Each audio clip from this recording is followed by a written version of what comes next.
Hello, I'm Kenneth Kinney, and thank you for joining us on another episode of An Education That Works, where every week Victory University brings together profiles of leaders in our community, people that have earned a college degree and then gone on to achieve phenomenal success in their careers. Today's guest is a remarkable man who's done a phenomenal job for helping our community. After earning a bachelor's degree in history, he went on to get a master's degree in divinity, and then an MD. Dr. Scott Morris is the founder of and now the CEO of the Church Health Center, which sees well over 40,000 people in our community today by supporting them with outstanding health care.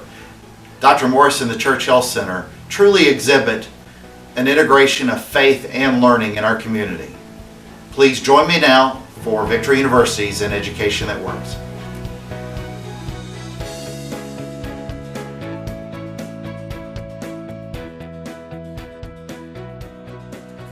And thank you again for joining us for another episode of An Education That Works. I'm here with Dr. Scott Morris, who's the head of the Church Health Center. And Dr. Morris, thank you for joining us on An Education That Works.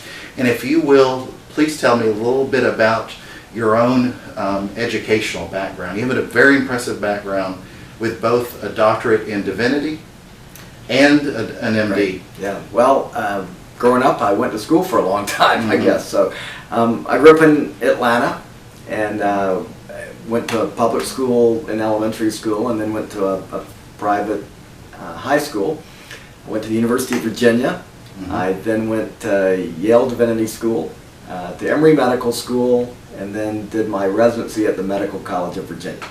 Well, why did you, you did your doctorate in divinity first. Why did you, after going that far, feel the need to push yourself even further and get an MD? I mean, I would imagine after you got your doctorate, you weren't 18.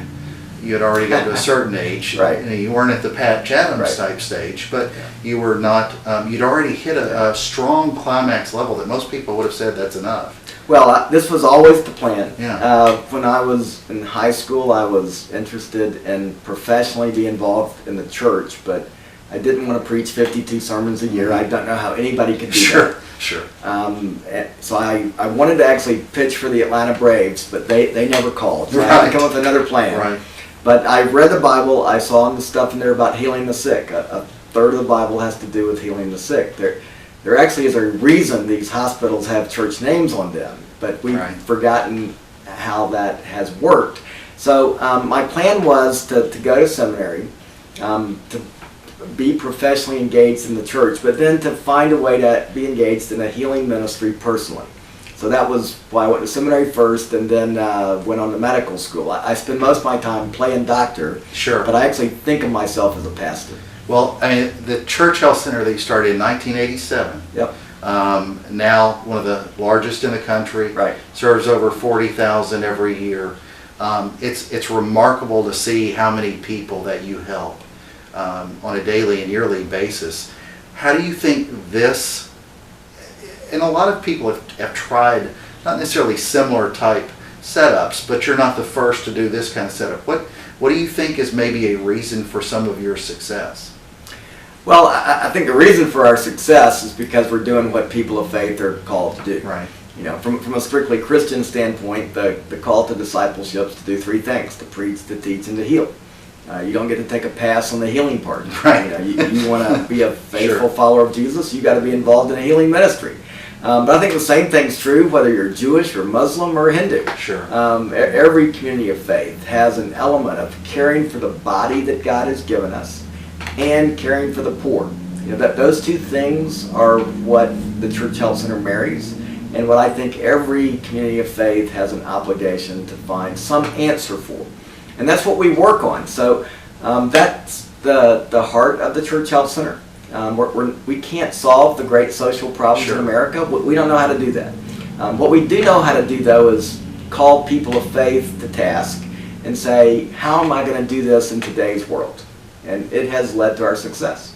Well, if you could think of anything specifically that ministry has helped you make you a better doctor. Right. Can you kind of elaborate on what that's been, how you treat patients differently than not necessarily a non-Christian doctor, but Right. somebody that doesn't wear, their Christian servant leadership on their shoulders. Well, look, it doesn't matter what your really, your own personal theological perspective Sure. is. Your patients, especially in a place like Memphis, absolutely deal with the spiritual dimension of life. Mhm. And in today's world, 50% of the people who come to a primary care doctor like me have no medical problem. People come to the doctor today for reasons they used to come to the pastor. It's Right. all complicated why that is, but I think this really is one of the reasons the Church Health Center works, is because we take very seriously the spiritual dimension in people's lives. Now, it's not about trying to get people to believe the way Scott believes, but by recognizing that spiritual dimension to life and trying to address it in a way other than giving people pills, that's really very much why the Church Health Center works. And I think it's the uniqueness of our approach to medicine. Well, I often think, some of the times that people pray the most when they're not in church is when they're sick. Right. And they're asking God. So I think it is a natural marriage that we forget about There are sometimes. no atheists in foxholes, and there's Exactly. probably no atheist in the cancer doctor's office either. Exactly. So, Well, if you look at the doctors that you hire today that are part of this or that donate their Right. time, because a lot of it's donated time, doctors and dentists and everything, how do they sort of share that same, you've imbued a lot of success onto them. Right. How do they keep that march going towards what your vision and dreams are? Look, when we began, I think people thought that one of the harder things we would do would be to be able to get doctors to volunteer. I knew that was not going to be difficult. Every doctor I've ever known goes to medical school primarily because they want to help people.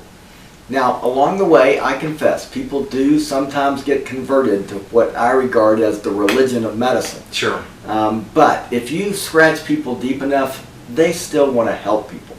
And what the Church Health Center system does is allow a doctor to just give his or her time. We've taken away all the other obstacles. If a patient needs a CAT scan, then we have a way to get that donated. And if I'm asking you to volunteer, you give me your time to take care of somebody who's working to make your life better. Mm-hmm. And then in 26, 7 years now, I've only had one doctor ever tell me no. Wow. Well, and the remarkable thing too that you do is that so many doctors do want to donate their time, but you often think of a doctor traveling 10,000 miles away to an Right. emergency.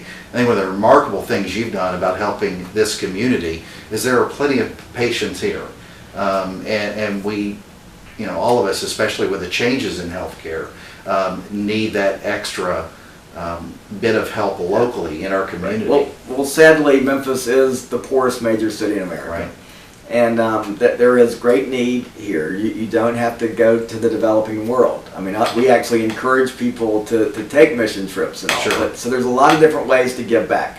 But from a physician standpoint, every doctor in America acquired their medical education because poor people gave them their bodies to learn off of. Mhm. That is an educational debt you can never repay.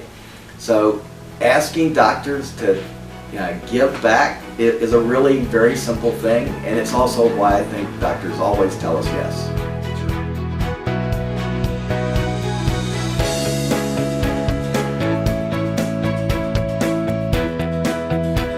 They are absolutely necessary in helping people find jobs in today's economy, because one of the sectors that has not been eliminated in terms of usefulness is healthcare. And in order to get into the many levels of jobs that are part of our healthcare system, you have to have some kind of biology or allied health background. So this would include everything from the multitude of nurses' jobs that are available to the ever increasing importance of physicians' assistants, PA jobs that are available. Both of those groups are going to be able to be more independent in the future, all the way up to being a physician, being an MD or a DO. Most of those people have a biology or its close cousin, a pre-med background. And those are degrees, those that preparation is certainly available here at Victory.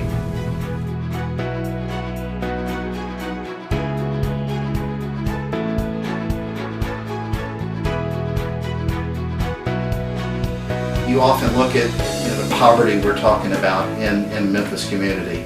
A lot of that is not as a direct result, but you find one commonality is it often is they don't have the type of education they need to move forward a lot of times in life.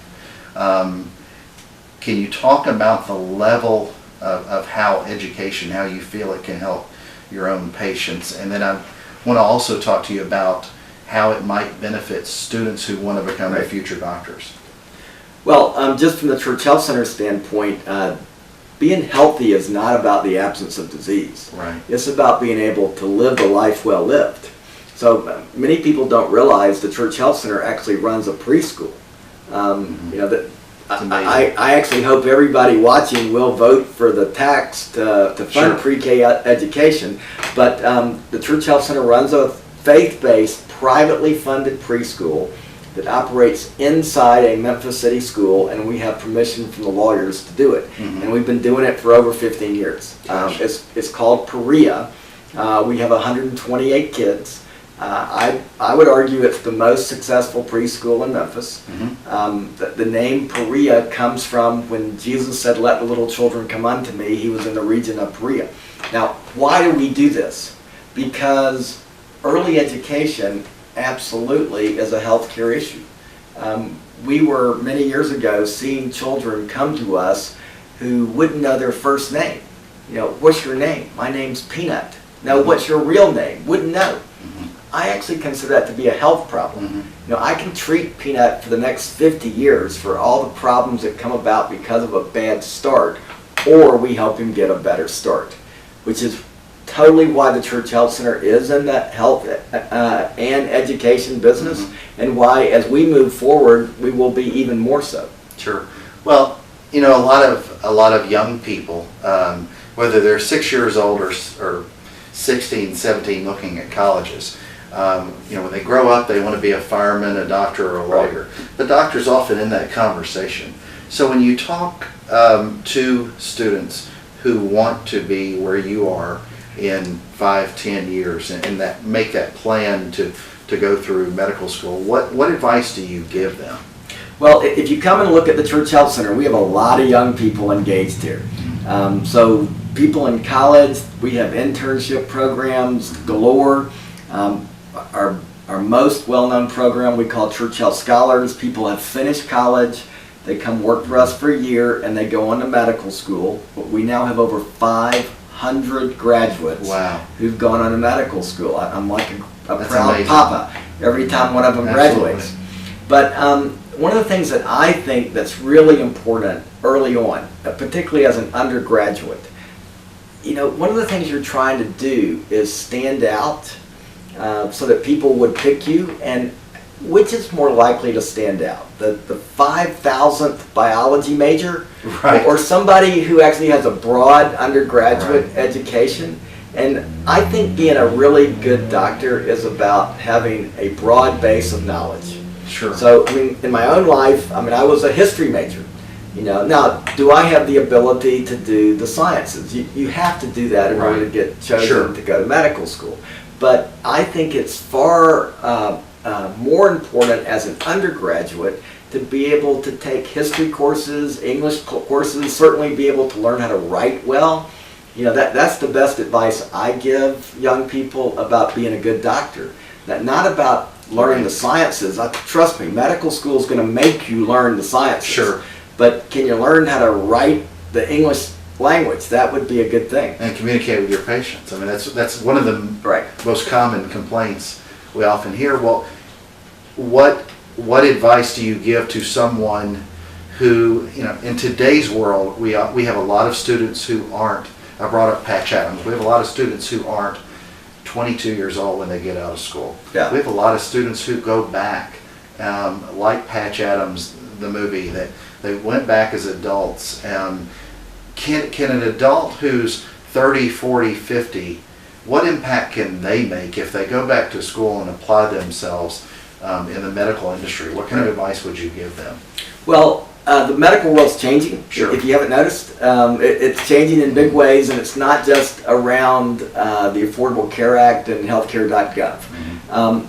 But what the Affordable Care Act has done is taken the emphasis away from the hospital and put it into the community, which is why things like education matter so much more than it ever did before. There are now many, many ways people can be engaged in healthcare without having gone to medical school. That is about helping people live healthier lives in the community. So focusing on public health, focusing on ways that we actually prevent disease rather than treat disease. Pills are rarely the answer to anything. Right. So there's many, many jobs, and I think even more so in the future, that will be created around community health. And if somebody wants to go back and be engaged, think about how I could be a community health worker, how I could work around those ways that keep people out of the hospital rather than wait until they're broken and are in the hospital and need to get out quick.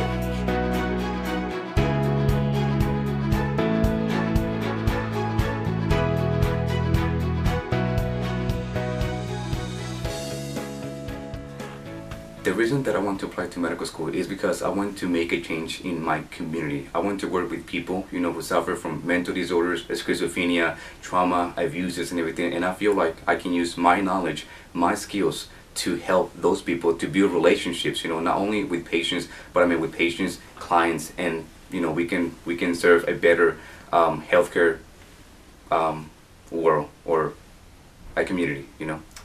Okay, so I'm interested in getting a college degree, not only because of the skills and everything and the knowledge, but also it's more like a personal accomplishment, a satisfaction. Having that degree can lead you to better opportunities, can open more doors in the future in your life and everything. You well prepare for the future. You well prepare for the changes in the world. This world is constantly changing.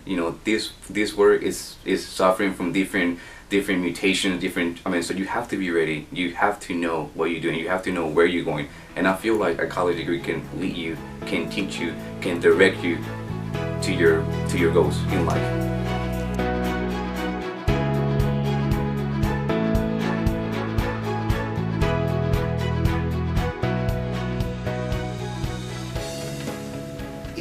If I was to aspire to be a doctor today,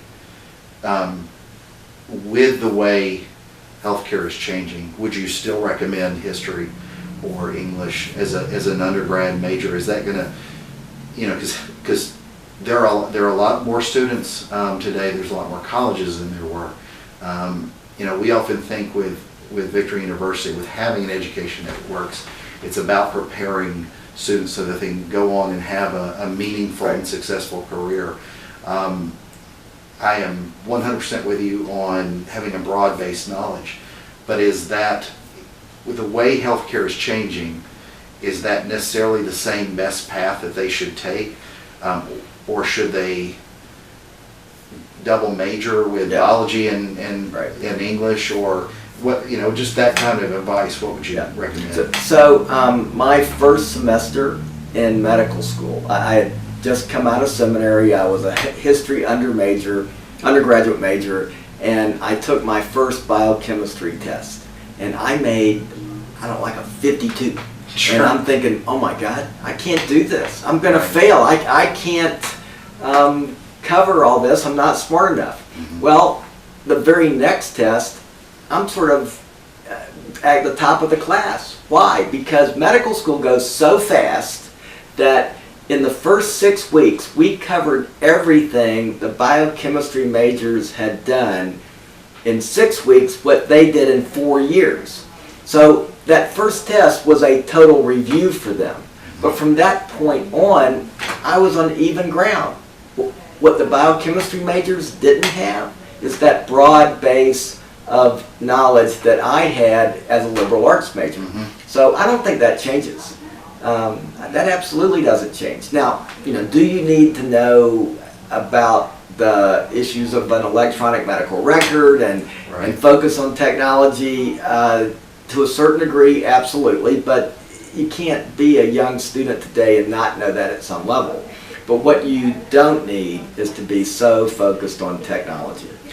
I got you. Well, you know, you're doing a lot with the schools with the early program. What would you recommend to colleges in particular today as to how we better prepare students for the future? You know, in this country we have an unholy love affair with technology. Sure. What I mean by that from an individual health standpoint is we've come to believe I can live my life any way I want to and it doesn't matter because when I'm broken the doctor can use that technology to fix me. Well, the technology is not that good and the doctor is not that smart. Right. But I think it also is true when it comes from an educational standpoint. You know, we think that we have to train people to be able to create that technology. But that's not actually what's going to allow us to move forward in our society and in our community.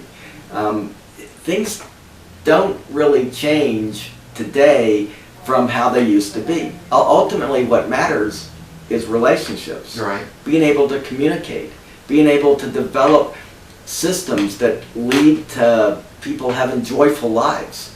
You know, ultimately what most people want is love. Right. And how can I create an educational system that brings more love into the world? If you can do that, you win.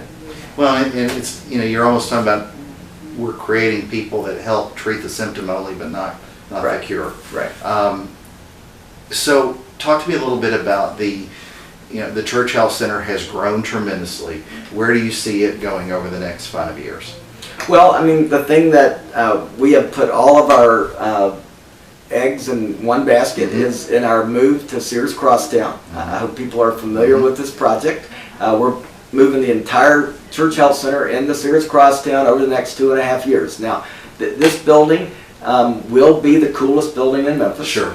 And it will be driven by the young. There will be 270 apartments intentionally designed for young doctors, young artists, young educators.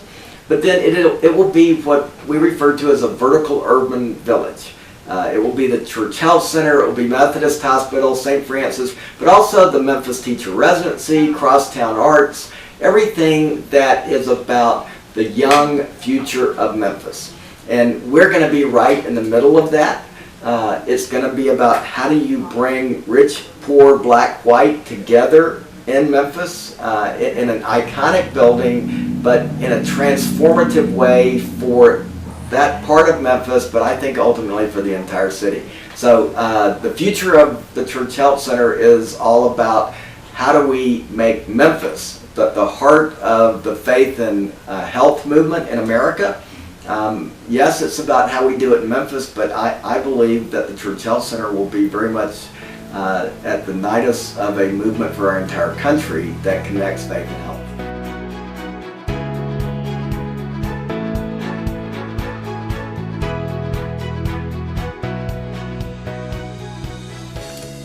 So I chose biology because I love science.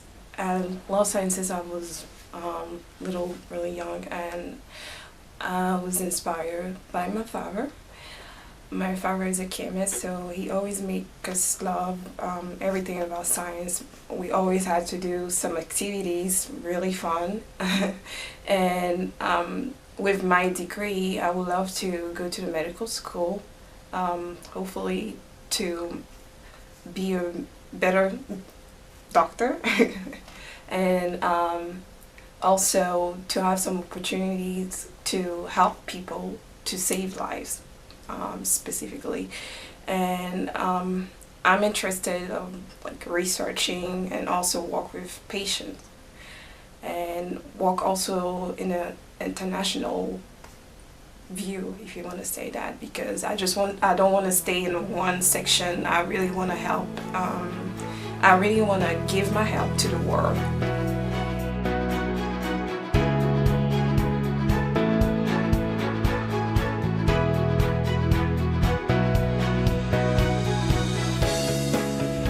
It's disappointing to just give people an amount of knowledge that doesn't really focus toward the pursuit of an individual career, and that's dispiriting in the long run. An education that works should allow you to explore, to broaden your intelligence, to increase your imagination, and then give you something practical to do with it after.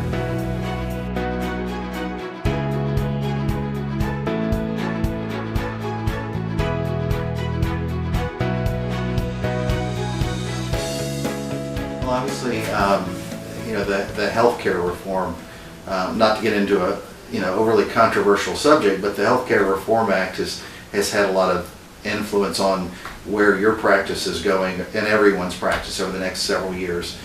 How can the community, though, just the local community, help support efforts like yours? Well, so, I spend a lot of my time these days talking about the Affordable Care Act, but the Affordable Care Act is all about paying for insurance.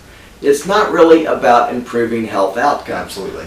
What we believe at the Church Health Center, and how Memphis could actually lead the way, is that there are three things we could do together that would actually improve health outcomes and not divide us.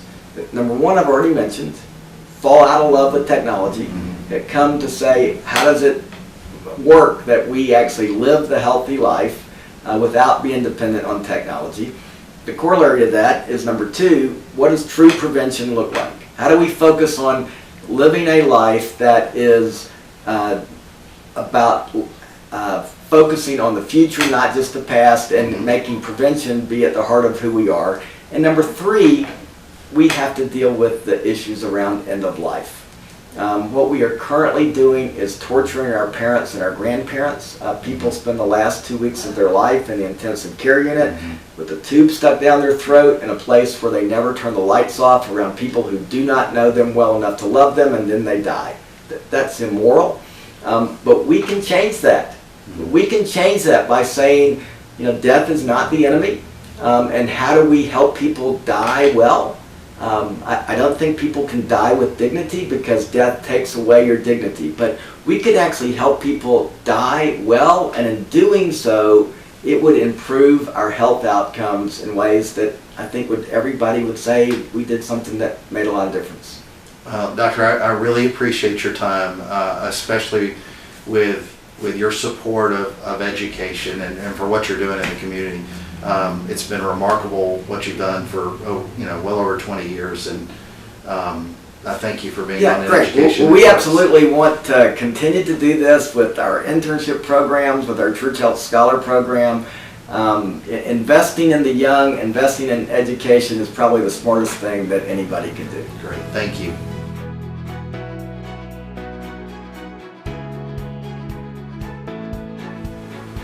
If you're like me, you learned a lot today. So if you're interested in getting a degree in biology, allied health, any form of science, Christian ministry, if you're interested in helping better yourself and improve your career and change our world, then I urge you today to go to aneducationthatworks.com. On behalf of Victory University, thank you for An Education That Works.